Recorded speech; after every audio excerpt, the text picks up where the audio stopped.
Hello everyone, আসসালামু আলাইকুম। কেমন আছেন সবাই? নিশ্চয়ই ভালো আছেন। এই তো আলহামদুলিল্লাহ আমি অনেক ভালো আছি। আর আমি খুশি খুশি একটু ফুরফুরা মেজাজে আছি। কারণ হচ্ছে আমার আব্বু আম্মু আসছে, তো তাদের জন্য কী কী রান্নাবান্না করলাম চলুন একটু দেখে নিই, আপনাদের মাঝে একটু শেয়ার করে ফেলি। এতে প্রথমেই হচ্ছিলো সকালবেলা হচ্ছিলো অনেকগুলো মাছ টাছ বাজার নিয়ে আসছে, যেহেতু আব্বু আম্মুরা আসবে তো মাছ সব কিছু কেটে কুটে একদম ফ্রিজে রেখে দিলাম। আর একটা হচ্ছিলো রুই মাছ, রুই মাছের মাথা দিয়ে হচ্ছে মুগ ডাল দিয়ে রান্না করব। এটা হচ্ছে আমার আম্মা পছন্দ করে, আর আমার আব্বু হচ্ছিল উনি আবার মাছের ডালটা পছন্দ করে, ওটা আবার অন্য একদিন রান্না করব। আর এদিক দিয়ে হচ্ছিল একটু পিঠারও প্রিপারেশন করছি।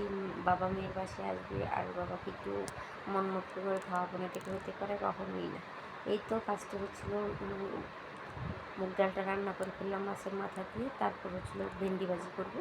আর তো ভেন্ডির সাথে একসাথে সব কিছু দিয়ে দিচ্ছিলাম। একটু পেঁয়াজটাকে আগে বেরেস্তা না করে সাথে দিয়ে দিচ্ছি, তাহলে একটু পেঁয়াজটা একটু আস্তে আস্তে থাকে, তাহলে আমার কাছে এই ভেন্ডি ভাজিটা খেতে বেশ ভালো লাগে। তো সেই ভেন্ডি ভাজিটা হয়ে গেলো, এবার হচ্ছে মাছ রান্না করার পালা। এটা হচ্ছিলো পাবদা মাছ রান্না করবো। তো হচ্ছিলো মশলাটাকে সুন্দর করে কষিয়ে নিলাম। তারপর হচ্ছিলো টমেটো টুকটোকে একটু আগে দিয়েছি, দিয়ে একটু হালকা গলা গলা করবো, মানে একটু আস্তে আস্তে রাখবো। আস্তে আস্তে রাখলে হচ্ছে ভাত দিয়ে মেখে খেতে খুব ভালো লাগে, সেই জন্য। এত মশলাটা সুন্দরভাবে কষানো হয়ে গেছে। এবার হচ্ছে আমি ভেজে রাখা পাবদা মাছগুলো এখানে দিয়ে দেবো। পাবদা মাছটা দিয়ে হচ্ছে একটু মাখা মাখা করে রান্না করবো হালকা। তো এই মাছটা হচ্ছে আমার আম্মা পছন্দ করে। আজকে হচ্ছে আমার মায়ের পছন্দের সাথে কিছু রান্নাবান্না হচ্ছে, যেহেতু 2-3 দিন থাকবে, তখন দুজনের পছন্দ মতো সেই হচ্ছে রান্নাবান্না করা যাবে। তারপরে একটু ধনিয়া পাতা ছিটিয়ে দিয়ে হচ্ছে পাবদা মাছটা রান্না করে ফেললাম। আর বলে রাখি, এই ধনিয়া পাতাটা কিন্তু আমাদের ছাদের গাছে। আর তার ফাঁকে ফাঁকে হচ্ছিল বিকেলের নাস্তাগুলো একটু রেডি করে রেখেছিলাম, কারণ যখন তারা চলে আসবে তখন হচ্ছে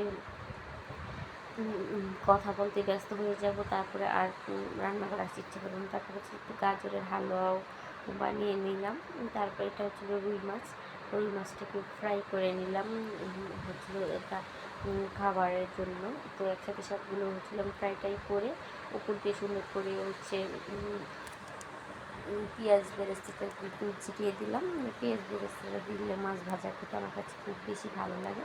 আর এটাতে হচ্ছিলো যে ডিমের পিঠা বানাচ্ছিলো মা, তো যেগুলো বানিয়ে বানিয়ে আমাকে দিচ্ছিলো, আর আমি হচ্ছিলাম এগুলোকে ভেজে নিচ্ছিলাম। এই পিঠাটা হচ্ছে আগে থেকে বানিয়ে একটু ভেজে রাখলে, মুচমুচে করে রাখলে, বয়ামে ভরে রাখলে হচ্ছে অনেক দিন পর্যন্ত সংরক্ষণ করা যায়, আর অনেক দিন পর্যন্ত খাওয়া যায়, প্রায় আপনি 1 সপ্তাহ 10 দিন পর্যন্ত খেতে পারবেন। তো এই জন্য হচ্ছিল এই পিঠাটা। আর এই পিঠাটা হচ্ছে আমার মেয়েও খুব পছন্দ করে, এটা একদম বিস্কিটের মতো কুড়মুড়ে হয়, তো ওরও খুব পছন্দ হয়। এই তো পিঠাটাও হয়ে গিয়েছে। তো এর থেকে কেমন লাগলো অবশ্যই কিন্তু কমেন্ট করে জানাবেন। ধন্যবাদ।